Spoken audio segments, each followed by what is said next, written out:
Welcome to New York's #2 sports show. The Rangers get embarrassed again. This time, a final score of 8-4 against the Ottawa Senators at Madison Square Garden. So, Rangers fall behind 4-0 after the first period. They actually were losing 6-0. And then, look, Ottawa took their foot off the gas. They had actually played the night before. They won against Vancouver. So, really, I'm not going to take much out of the 4 goals they scored. Now, look, the good thing is Gabe Perreault gets a couple of goals, which is good to see. His first Madison Square Garden goals, actually. And so, there's some very small positives to take there. But yeah, you know, obviously it's not going to stay this bad as far as, 10-2 and 8-4. But, you know, it's going to be a lot of losing. And look, the Rangers are one of the very worst teams in the National Hockey League, only further exemplified by Igor Shesterkin and Adam Fox being out of the lineup. Like, there's so many factors in this. And look, let it get as bad as possible, and you hope that it leads to them, selling off as much as they can. Certain players' values aren't at the highest right now, but, um, you know, plenty, so much booing, so much, fire Drury chants. The Rangers are now 5-13-4 at home. Just unbelievable how just pathetic they've been at the Garden. They haven't won in their last. They have 0 regulation wins in the last 12 games at home, and this is coming off of a horrible start at home, right? Like, that gets lost. Like, that doesn't even include just what was a historically embarrassing beginning. But look, like, it's not just a home thing. They only have 2 regulation wins in their last 19 games overall. They are unequivocally now in last place in the Eastern Conference, not only by point, like, with points percentage, it was that way for a while, but now it's literally by points, and they've played the most games in the East. They played 48 games, well, tied with Detroit for the most games played in the Eastern Conference, and they have the least points. 20-22-6 overall. It is bad, and it's going to continue to be bad, because again, even if Shesterkin and Fox return at some point, which they probably will eventually. Now, I feel like that may be in the case of Fox, certainly after the Olympics, and possibly Shesterkin as well.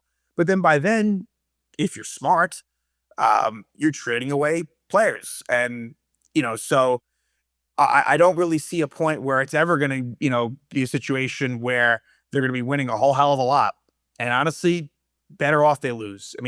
This is a bottom 5 at best team in the National Hockey League. They just are, and really probably worse. Vancouver's one of the few teams, and hell, they beat the Rangers, that you can say, okay, like, the Rangers probably will end up with a better record than them, more points than them. Beyond that, I don't know, right? Calgary, who again beat the Rangers, they're Chicago, who also beat the Rangers.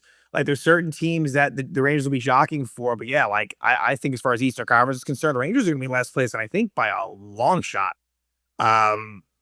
So, for this one, it was the same lineup, as far as, not exactly the lines, but who was in and who was out. So Matt Rempe was a scratch again. Whether you want to call it healthy or not, I'm not, that's kind of up for debate, right? He's not healthy, but I also, I think it's being deemed as a healthy scratch, but he's trying to recover from that broken thumb. Vakanainen was a scratch again, and Jonathan Quick was in net, but pulled again. Jonathan Quick, as he was against Boston, I feel bad for him. Like, look, he, as a backup goalie where he plays sparingly, can be effective and was effective. But when he becomes the starter, it is a disaster. Like, and I feel bad for him. He isn't the reason for this, but he isn't helping, right? Like, part of the reason why the Rangers are playing as badly as they are is because Igor Shesterkin is not playing. And so we'll see, right? Like, next game against the Flyers, I don't know.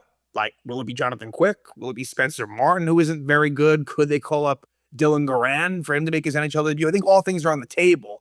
The Rangers do ironically go back to one of Jonathan Quick's old stomping grounds, and why he's going to be in the Hall of Fame, the Los Angeles Kings, and that's a back-to-back. So certainly Jonathan Quick will play that King game, but considering it's a back-to-back, I don't know. I'm not sure what they do, right? Like, I could see them going with Quick against the Flyers, and then maybe against Anaheim, they go, again, a Spencer Martin, a Dylan Garand.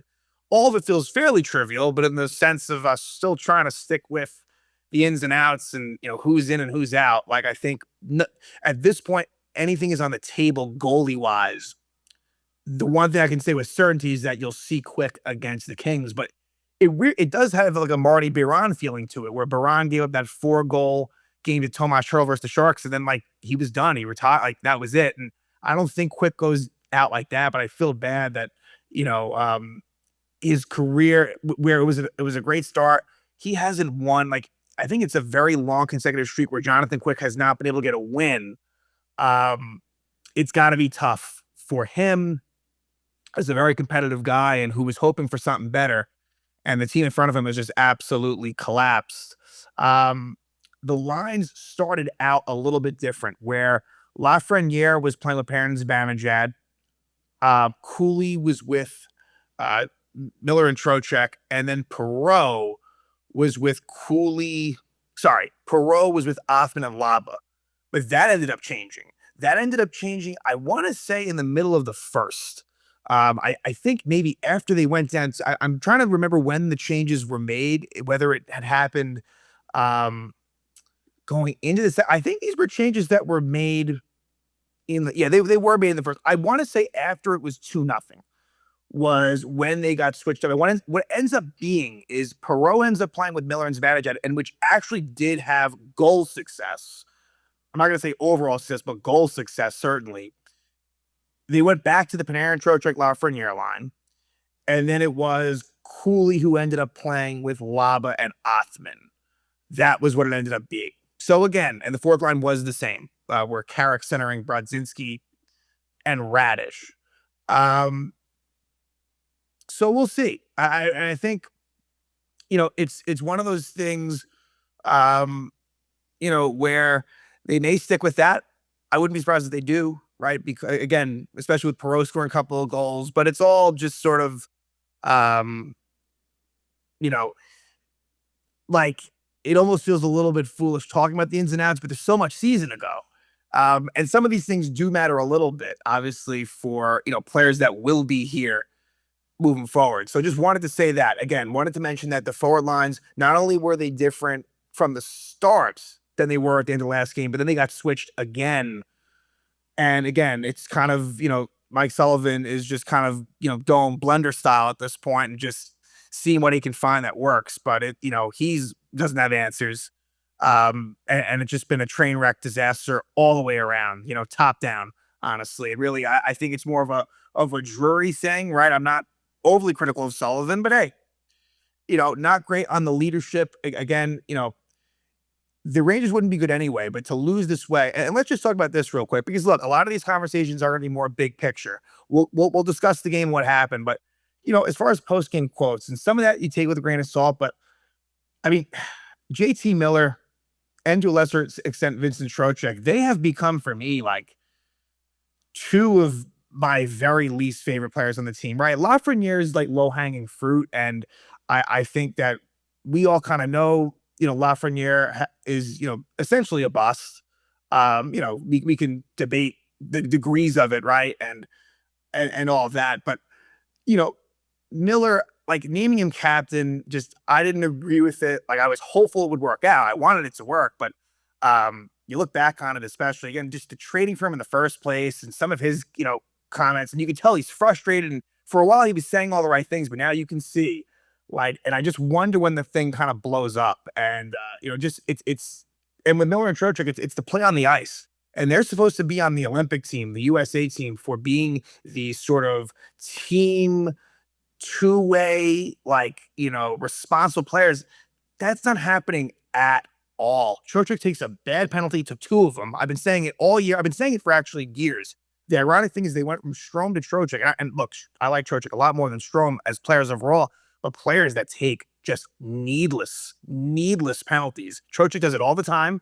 And JT Miller had a horrible turnover for the second goal. Like, trying to set a tone. Look, I prefer they lose, but the Rangers are trying to set a tone, and that's what your leaders do.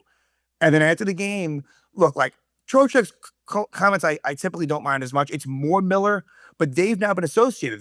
They're best friends. Like the whole sort of leadership core kind of shifted, right? Where it went from like the Trubas and like I guess the Crowder wasn't really much of like a leader, kind of was a quiet sort of guy, but and it became like, oh, we want like Miller and Trocheck to kind of be the guys. I do not want that. I don't want them being the guys that are going to lead them out of this. Like, look, whenever the time comes, I would really be in favor of trading them.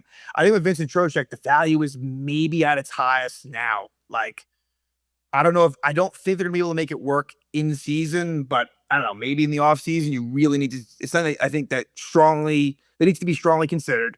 Uh, and it's funny, Mika Zibanejad's quotes, and I actually agree with those. Like the ones he's being way more honest. I'm not saying, look, he is not captain material either. We've seen that, but like he's kind of just giving me to you more straight, which is refreshing. Where JT was like, yeah, like we were bad in the first period, and then like we were really good like in the final four. We played well in the final 40 minutes. That's not true. That's not true. And even if you want to make that argument, Ottawa didn't. Ottawa had the game under wraps. They were good. Like Ottawa did take their foot off the gas, and one of those situations where they should have. They played the night before. They won the game easily. Yeah, it became pond hockey. The third period was really pond hockey. And JT Miller, I understand he wanted to get out of the interview, but hey, as a leader, you got to deal with it. You got to answer those questions. So he is a problem in a big, big way, and I don't know how they're going to easily resolve this. He is not captain material, really, and you don't see it too often, and I don't think it'll happen now. I don't know how JT Miller lasts as the captain of this team. That is a situation to me where I think he should be stripped of the captaincy. Maybe not this season, and maybe you want to give a little bit of a shot. Like, there's no point in really doing it this season, but I don't see that working. I just don't. And I am fine with not having one. All's to say this team sucks, right? Like, it perpetuates the problem. And the way that they're losing is just embarrassing. So let's get into it. And, again, goalies are Jonathan Quick. And then for Ottawa, who's had major goaltending issues, it was Merrilainen, who we saw in Ottawa. He has not been good this year. He's coming off a good game against a bad Vancouver team. But they go to him on a back-to-back, which made sense because really the other option was James Reimer, who would have been making his Senator debut. I think that was the right call for them. It really turns out it wouldn't have mattered who was in net for Ottawa with them scoring basically, 8 goals, one of them being an empty net goal. But right away, it's just a absolutely needless penalty by Vincent Trocheck. There were only 3 major penalties taken in this game. 2 of them, of course, by Vincent Trocheck. He holds Ridley Gregg at 133. And at 2:18 in the first, it's Drake Batherson scoring his 18th goal of the season, assisted by Cousins and Tkachuk. And this was a situation where just good ozone time for Ottawa on the power play, and ultimately Cousins takes a shot from the slot wide open. It trickles behind Quick, and it is Batherson who easily is able to score. And so now 1-0 Ottawa at this point, and soon thereafter they take a 2-0 lead. It's Nick Jensen scoring his 3rd goal of the season from Ridley Gregg and Dylan Cousins.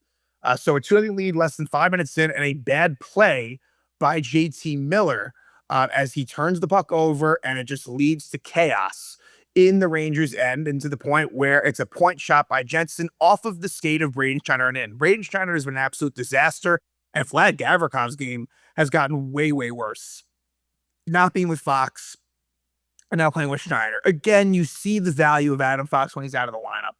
It's a massive loss to this team. Fox and Shesterkin are the 2 players they can ill afford to not have in the lineup more than anyone. Panarin, is probably 3rd on that list. Zibanejad somewhere there, but these are vital players to this team having any success, and it's really hurting Gavrikov and Braden Schneider. Like, he is just awful, totally awful, and it makes it 2-0. Ottawa, again, horrible turnover by JT Miller. And then at 15:01, again, they kind of Sullivan makes some line changes, and it's Brady Tkachuk scoring his 9th goal of the season, assisted by Gregg and Jensen. And in the offensive zone, Panarin, puts Gavrikov in a tough spot on a one-timer. The shot doesn't get through, and for some reason, Braden Schneider is way up ice. I'm not sure what he was thinking. Gavrikov's the only one back, 2-on-1, and Tkachuk scores past Jonathan Quick to make it 3-0. And then for good measure, Ottawa scores again, makes it 4-0 with 6 seconds left in the first period. Dylan Cousins scores his 13th goal of the season from Greg and Tkachuk.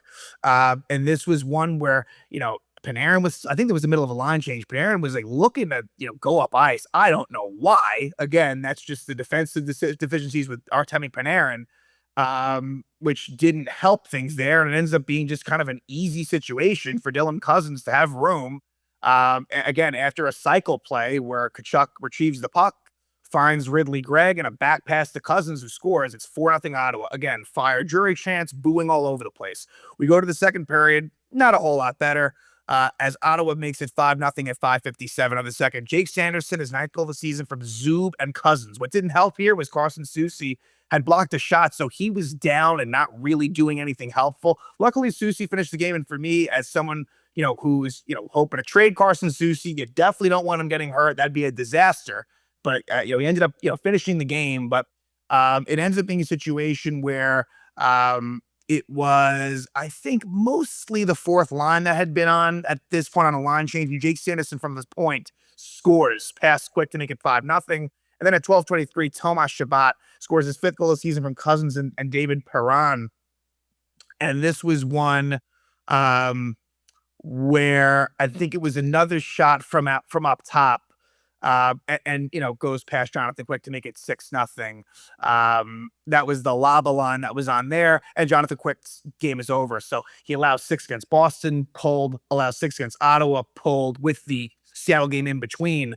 But Jonathan Quick, I haven't even checked, but his numbers were once really good. I'm sure they're now really bad on the season, unfortunately. So Spencer Martin comes in, and at 18:55, Gabe Perreault scores his first Madison Square Garden goal, his 2nd goal of his career, 2nd goal of the season, assisted by Miller and Zibanejad. So some nice plays by that line.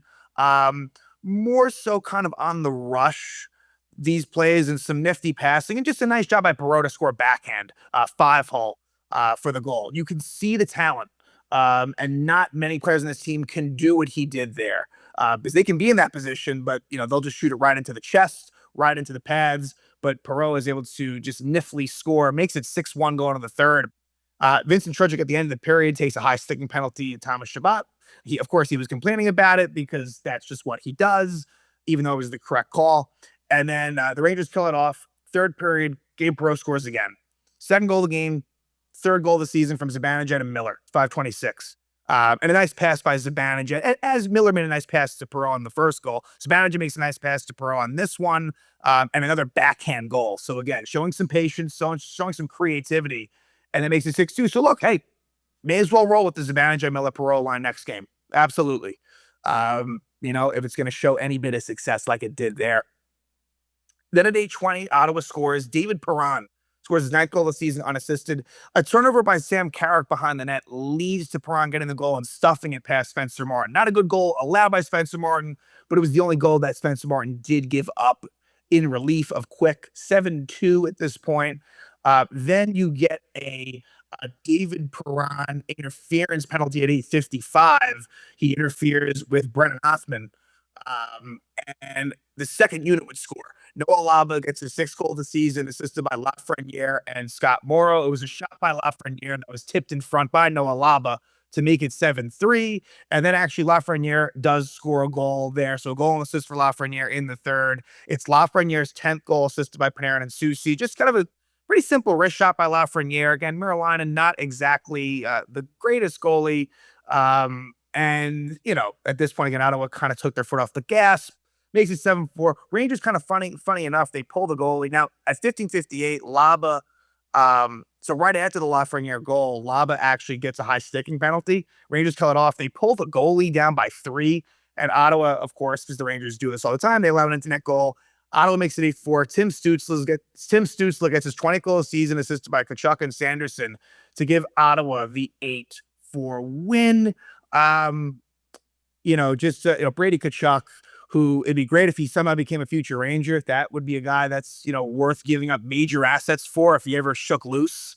And Ottawa had to get rid of him, but he gets 4 points on the night. And the Senators easily handle the Rangers by a final score of 8-4. So now the Rangers will head on the road to start a 4-game road trip that begins east. And then they will head out west to California to take on Anaheim, LA, and San Jose. But it starts out in Philly to take on a Flyers team that's been struggling lately. I don't think that matters when it comes to the Rangers. The Flyers will play the Penguins tomorrow night in Pittsburgh. So we'll see if they can get off the schneid there. But they're coming in on a losing streak. But when that happens, you're due to end it. Now the Rangers are as well, but the Rangers really are a team in total free fall, and the season is spiraling out of control. And really, there's no point of return at this point. And again, I'm just looking forward to seeing what are the moves that are going to happen and when do they happen, because the Rangers continue to get embarrassed, and it happens again at Madison Square Garden. They lose to the Ottawa Senators by a final score of 8-4.